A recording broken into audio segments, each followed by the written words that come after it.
Ce serait la plus grosse fuite de l'histoire du journalisme. Plus de 11 millions de documents, épluchés pendant des mois par des journalistes de plus de 75 pays. Vladimir Poutine et ses proches, le roi Salman d'Arabie Saoudite, les premiers ministres islandais et pakistanais, mais aussi Michel Platini, Lionel Messi et le cinéaste Pedro Almodóvar. Tous sont accusés de détenir ou d'avoir détenu des comptes offshore dans cette société, Mossack Fonseca, basée au Panama, une des grandes plateformes mondiales de l'évasion fiscale.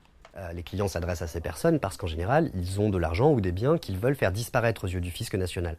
C'est là où Mossack Fonseca intervient, puisqu'elle va donc créer des sociétés en droit panaméen, qui sont des sociétés souvent par action au porteur, c'est-à-dire qu'en fait, le nom de la personne qui est l'actionnaire principal de la société n'est qu'un prête-nom. Le vrai nom de ce qu'on appelle le bénéficiaire final de la société, qui est donc le vrai client qui a le compte en banque, lui reste caché. C'est tout le principe de ça, c'est de rester anonyme.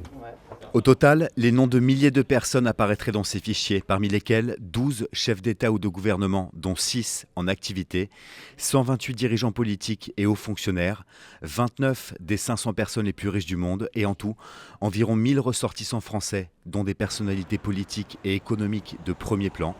Les révélations, notamment sur l'identité de ces évadés fiscaux, devraient se poursuivre tout au long de la semaine.